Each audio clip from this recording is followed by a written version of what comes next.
Right, expanding now on the theme of Youth Day, specifically looking at entrepreneurship, the role of entrepreneurship amongst the youth. We are joined in studio by Mordecai Ndlovu, who's the president of the Black Franchise Association, Shamoil Cassoojee, who's the founder and CEO of Cap and Hook Fish Processing and Smokehouse and Fisheries, as well as Tebello, Khanya, who's the founder of Bonolo Scents, to share tips for young entrepreneurs in South Africa this Youth Day. Very good evening to you all. Thank you so much for coming in studio. Thank you for having us. Perhaps, Sham, let me start with you. As we look at youth unemployment remains incredibly elevated as young people scramble for an income. I mean, you're all a bunch of enthusiastic entrepreneurs, making your name and selling products or services. What inspired your journey? Because what you have ventured into is a road less traveled. So I would like to first start by saying that it is something that you have to be passionate for. You have to find what is it that instills a sense of drive in you.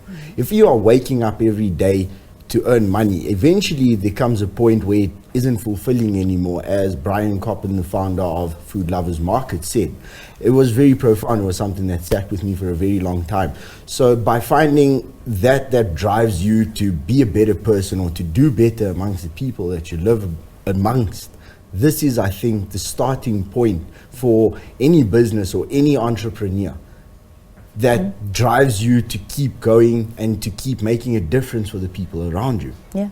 Tebello, what's your take? I mean, you started an organic fabric softener, wanting to make a difference, wanting to be bold in this brand. Yes. So when I started, what drove me was, of course, unemployment, not being able to find any work. So we do go through a lot trying to send through applications here and there, but at the end of the day, you just have to, make a plan. And for me, I just look at problems that were around and what were the solutions that I could offer then. So that is how Bonolo came about. Yeah. So far, I have managed to be able to help those to employ people, formal and informal, which is quite good. Yeah, giving talk back. about your impact, Mordecai. Yeah. One thing that I think is very important in terms of impact is obviously first, your business needs to be sustainable. You need to make sure that it's sustainable, and also in this economic climate, you want to make sure that if it's sustainable, it's able to get more people employed, as well as you'd like it also to, create more jobs. So I think the impact, which is very important to the kind of work that I do, is to ensure sustainability, making sure that your brand has access to opportunities, and the way we work, that's really what we are looking at. Social. So what inspired your journey? I mean, what got you into your business? Well, I think it's general, just like everybody else. Firstly, unemployment is very high in our country. Yeah. When it comes to young people and women, when we talk to gender equality also, we know those are some of the challenges that are out there. And I wanted to make a meaningful impact. I knew that entrepreneurship is probably the best way to make a difference in society in our time. And I think when you hear a lot of activists as well, when they talk about what is our generational mission, they talk about economic emancipation. Yeah. And I think that as young people, we need to find a way to direct each other in a way that will create sustainable programs. And of course, that we need to look into skills development as well as enhance our creativity. Yeah. It's been said quite often, Sham, that when it comes to South Africa's survival, it continues to depend on entrepreneurs. Yeah. Perhaps this is an opportunity to talk a little bit about what you really do. As you talk about that, of course, it's one thing to have a product or offer a service, but lack the resources to bring it all to fruition. So talk to us a little bit about the challenges when it comes to starting a business, and really also having the guts and that enthusiasm and drive, irrespective of some of the challenges you may face. So we actually started in 2014. We started by trying to take what it would be deemed as trash fish and turn them into more palatable things that people would actually eat. Yeah. And along the way, we found that there has been a total disregard to how and the mismanagement of our waterways, especially with regards to our oceans.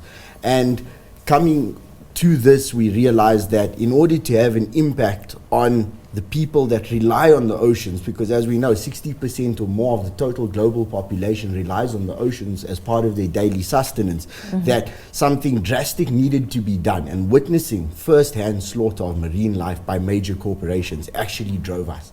And yes, in the face of adversity, I mean, God will be obviously your main pillar. Yeah. But as you say, finances are definitely a big role as well. And there are government and non-government organizations that are willing to help. And the main thing is to actually be persistent and persevere in your journey.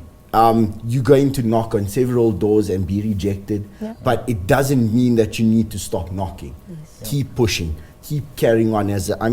We all know that this is a journey of adversity, and that you do need that guts, that courage to actually wake up each morning and decide that I'm going to keep at it. Because as one of the people that was on this week journey that I was on this past week said, is that they miss the stability of being in a corporate environment, of having this, on the 25th I'm getting a paycheck. Now going to an entrepreneur is that, as you say, hustling, looking to, make that next dollar, that next buck. But I believe it's having that passion for what it is that you do that keeps you going, that you look beyond just the money that you're making, but rather the lives around you or the environment around you, and how are you making that difference. I think that is what drives you, because in the face of adversity, where do we actually draw strength from?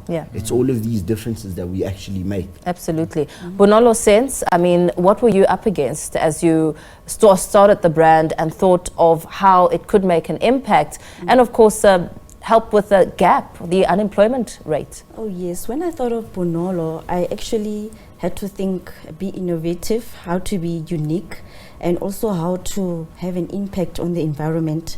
So Bonolo is quite safe for your skin, your machines, the lifespan of your machines, and actually making it with biodegradable materials makes it eco-friendly and hypoallergenic. So that is how I saw a chance to be unique from certain products that are there, especially local products.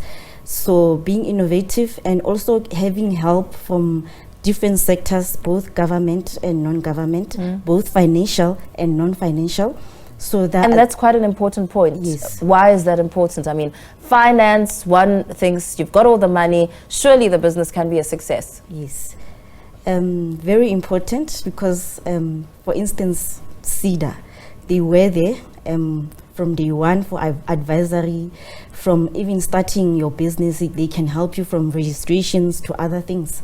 So for me, they played a major role from concept, from idea to concept.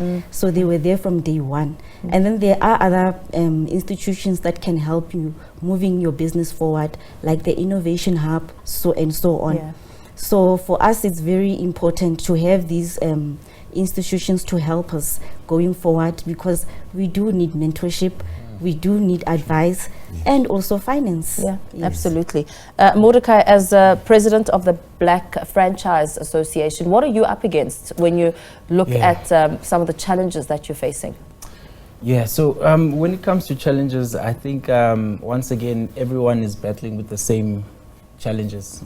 Access to funding, not actually having a good financial management training to run their business. One of the challenges that it's ongoing, of course, because one of the things we talk to youth in franchising. One of the conversations we always say that let's always continue to raise awareness about basic business skills. Learn how to run your own business. Funding. the government, of course, has different channels that you can seek support from. Also, privately, there's different companies that are doing amazing programs out there. What's under your umbrella? You mean under our partnerships? Yes. Okay, so in terms of government, of course, it's the general business partners, the CEDAs, the CFAs, NYDA for young people. Of course, it's a very important. Just perhaps Mordecai, talking more about the franchise association, what that embodies. Okay, so the franchise, the Black Franchise Association embodies. We've got different committees within it. One of them is obviously the youth in franchising. Secondly is women in franchising. What we do is we've got two most important focuses. One of them first is skills development. We run you through a program that teaches you how to take your product or your business through the process of understanding what your product is, your branding, and what is your franchising strategy that you're going to implement. Yeah. So our focus, most importantly, that we talk to, that's why we are the BFA, is the township economy. We believe that there's so much potential in terms of funding, in terms of innovation, in terms of taking a product and reinventing. We want to see more young people and women having their products in shelves. So we talk about this concept called community ownership, community shared ownership. We want to see more shopping malls having our people's products in there. And we think that this is also another way of economic transformation in our country. Yeah. Sham, just rounding down the discussion, let's talk a little bit about what gets you going. I mean, we talk about entrepreneurship being a challenging journey, but also quite rewarding. Most definitely, most definitely. For me, I've known this from a young age. I was a fisherman, and most happiest of times is when I was out there on the water. And what drove me and what keeps me going is knowing that what I'm doing by bottling my tuna, I'm actually saving the fish. Though it sounds weird that, you know, that I'm by catching the fish, I'm saving them. I know that by me and having support for my product, it means a difference to the oceans, that our precious fish are not just going to be slaughtered and scooped up by nets upon nets for profit, where we can actually save the oceans for future generations. You know, that it's not going to just be a myth that, oh, my uncle once upon a time was catching these massive tuna and they have completely disappeared. It's that, no, my uncle was actually someone who has been catching these tuna and protecting them, and he's a champion as to why they still exist today. This is what drives me. What advice would you have to young people who may be watching and thinking, perhaps entrepreneurship is not such a bad idea? Well, I would advise them to think of something that is innovative, be unique, and never giving up. If you do have a vision, only you can understand your vision and you can get it forward. So that means you have to get up on those blue days, not giving up, you know, and knowing that I inspire so many people, you know, that also makes me not give up. So yes, not giving up. Mordecai, you spoke about innovation. What do you think it takes to bring innovation to the table? You spoke about, you know, creating South African, proudly South African products. Indeed. What does that take? Well, I think young people in the country, to be honest, they already have the innovation. They already have the innovative spirit. We see a lot of international artists that are doing, you know, amazing things outside in the world from South Africa. I think the innovation we already have it. It's just that now we need to organize ourselves. We need to believe in our ideas. And also, to be honest, I think that also government and private sector needs to take a real approach once again to really support young people's ideas. You know, really believe in them, invest in them, but not just invest the little amounts of money that you want to support whatever program you have, but also look at the social implications of who are you supporting. Look at understand the true challenges that young people are facing out there in the townships, and then help them. You know, don't be a talk shop. I think we're living in a new generation now where we need to see impact. We need to see more job creations being created, and entrepreneurship truly is the solution. you know, to bringing a better South Africa. Absolutely. Thank you so much for coming in studio. Of course, rounding down that conversation, Mordecai Ndlovu, who is the president of Black Franchise Association, Shamoil Cassoojee, who's the founder and CEO of Cap and Hook Fish Processing, Smokehouse and Fisheries, as well as Tebello, Khanya, who's the founder of Bonolo Scents, sharing their tips for young entrepreneurs in South Africa on this Youth Day.